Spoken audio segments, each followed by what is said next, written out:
Welcome to the Explainer. Have you ever looked at the Singapore property market and felt like you literally need a law degree just to buy a house? If you have, trust me, you are not alone. The market can feel like an absolute labyrinth of strict regulations, changing policies, and massive financial commitments. But today, we're going to unlock the dense, updated 2026 property rules and turn them into a powerful, straightforward survival guide.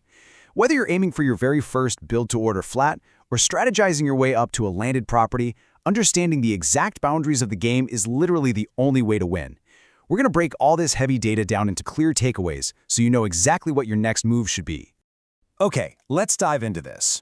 We've got a simple roadmap to chunk this data down into 4 actionable modules. First, the guardrails, covering eligibility and timelines. Second, the money, looking at financing limits. Third, the toll gates, which are those critical property taxes. And finally, the arsenal, your ultimate digital toolkit. Section 1, the guardrails, income ceilings and occupation timelines. Before you even think about buying, you have to know the foundational rules dictating who can buy what and when. So, before we get into the exact numbers, we have to define the ultimate timeline restriction in Singapore property, the MOP, or minimum occupation period. Think of MOP as a strict lock-in period. Imagine a young couple, let's call them Alex and May. The government wants to make absolutely sure Alex and May are genuinely living in their home, not just pulling a quick speculative flip. It's the mandatory number of years they literally have to physically reside in their flat before they are legally allowed to sell it on the open market.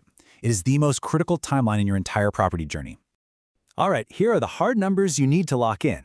If Alex and May want a 4- or 5-room BTO flat, their gross household income cannot top $14,000 a month. For an executive condominium, or EC, that ceiling bumps up to $16,000.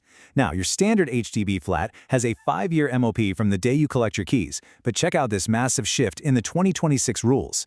For new EC projects launched from May 2026 onward, that MOP just doubled to 10 years. And privatization? Older ECs fully privatize and can be sold to foreigners after 10 years, but these new 2026 ECs, they're going to take 15 long years to reach full privatization. That completely rewrites the upgrading playbook. Moving right along into Section 2, the money. Financing rules and loan limits. Understanding these loan limits is truly the master key to unlocking property wealth. We've got to start with LTV, which stands for loan to value limit. Put very simply, this is the maximum percentage of a property's valuation that a bank or the HDB is legally willing to lend you. Whatever the LTV doesn't cover, well, you've got to cover it yourself. So your LTV limit inversely dictates your required down payment. It's the absolute most important metric for figuring out exactly how much initial cash you need to prepare. Now, look at the stark contrast between public and private financing. If Alex and May qualify for an HDB loan, they get a highly generous 80% LTV. That leaves a 20% down payment which, and this is amazing, can be paid entirely using their CPF ordinary account. Zero cash upfront required in many cases. Plus, the interest rate is incredibly stable at 2.6%, just 0.1% above the CPF OA rate. Contrast that with a private bank loan. The LTV drops to 75%, meaning you need a 25% down payment. And crucially, a chunk of that down payment must be paid in hard cash. This difference in upfront capital is exactly why a BTO is such a perfect entry point for younger buyers. Beyond LTV, we have the twin pillars of borrowing constraints, MSR and TDSR.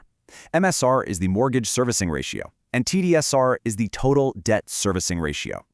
Yeah, heavy acronyms, I know, but think of these as the ultimate borrowing guardrails, designed by the government to stop people from dangerously over-leveraging themselves. They strictly cap how much of your monthly income can legally be swallowed up by debt. Let's break down exactly how they differ. The MSR limit strictly applies to HDB flats and ECs during their MOP. It captures specific mortgage payment at 30% of your gross monthly income. It's a very tight bottleneck. TDSR, on the other hand, applies to absolutely all property types, private condos included. It captures your total combined debt at 55% of your income. So, if Alex just bought a flashy new car on a loan, that debt eats directly into his TDSR, drastically lowering the budget for the condo he and May want to buy. MSR is usually your strictest hurdle for public housing, while TDSR governs your entire borrowing power across the whole market. All right, we have arrived at Section 3, the toll gates, navigating ABSD and SSD.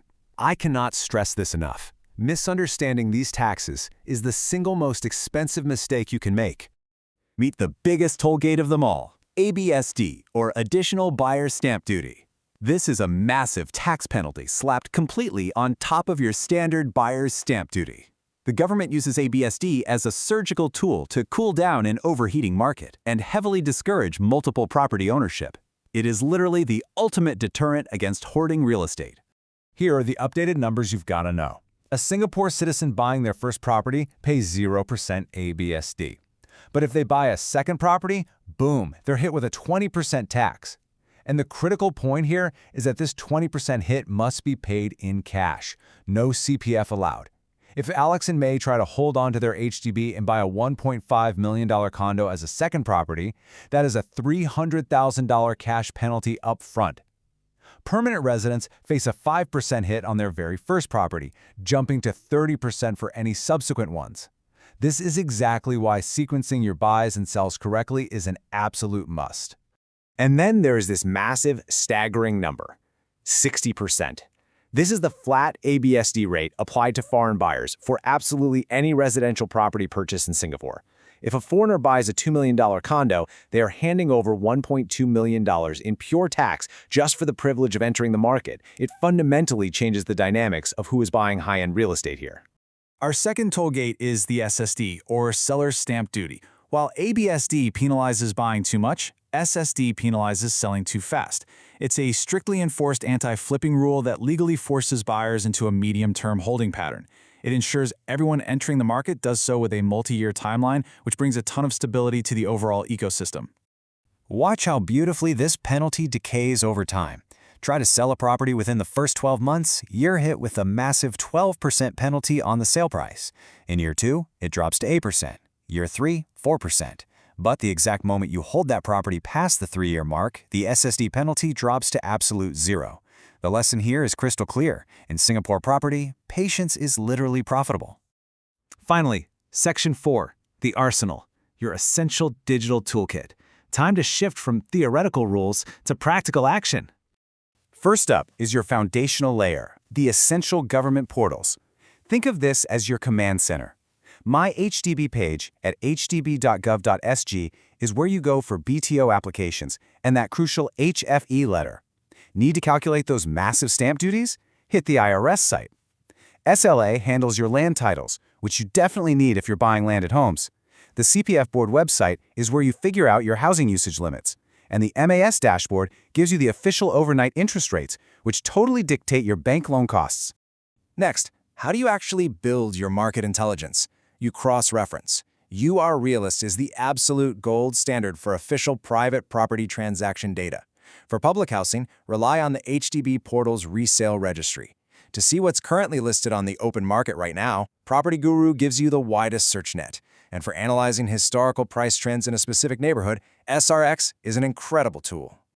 To quickly round out your digital toolkit, bookmark these 4 immediately. 99.co is fantastic for map-based searches and analytics. EdgeProp features a highly useful fair value tool to help make sure you aren't overpaying.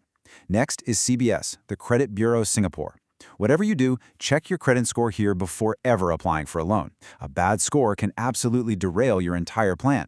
And finally, agencies like Orange Tea provide excellent deep market research reports entirely for free.